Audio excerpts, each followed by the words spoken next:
జనుల భారము మోషే మోయలేనప్పుడు యెహోవా ఎంతమందిని అధిపతులుగా నియమించమని చెప్పెను?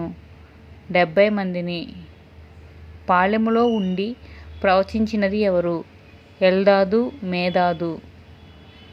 మోషే ఏ దేశపు స్త్రీని పెండ్లి చేసుకున్నందుకు మిర్యాము అహరోనులు మోషేకు విరోధముగా మాట్లాడిరి? కూషు దేశపు స్త్రీని. మిర్యాము మోషేకు విరోధముగా మాట్లాడినందుకు వచ్చిన వ్యాధి ఏమిటి? కుష్ఠువ్యాధి. యెహోవా తన ఇల్లంతటిలో నమ్మకమైనవాడు అని ఎవరిని గూర్చి చెప్పెను? మోషేను గూర్చి. ఎవరు మొర్రపెట్టగా యెహోవా మిర్యామునకు స్వస్థత ఇచ్చెను? మోషే. ఇస్సారు కుమారుడు ఎవరు? కోరహు.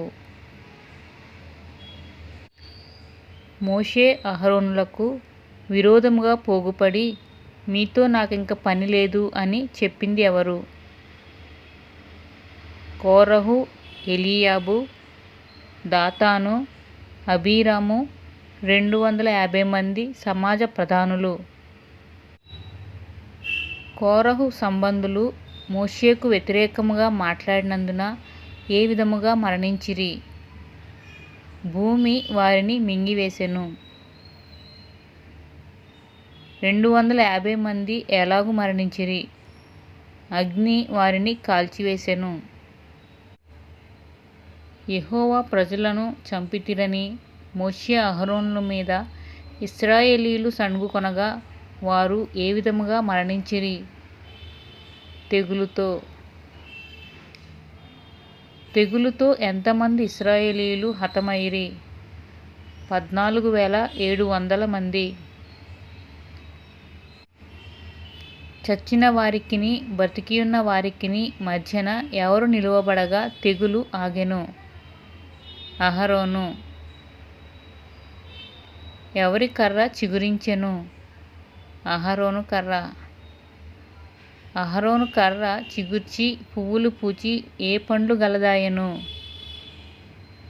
బాదాము పండ్లు. అహరోనుకు యాజకత్వపు సేవను ఇచ్చింది ఎవరు? యెహోవా. దశమభాగములో దశమభాగమును యెహోవాకు అర్పించినది ఎవరు? లేవీయులు. మిర్యాము ఎక్కడ చనిపోయెను? కాదేషు. ఏ అరణ్యములో ఇశ్రాయేలీయులు నీళ్ల కోసం మోషే అహరోనుల మీద విరోధముగా పోగైరి? సీను అరణ్యంలో.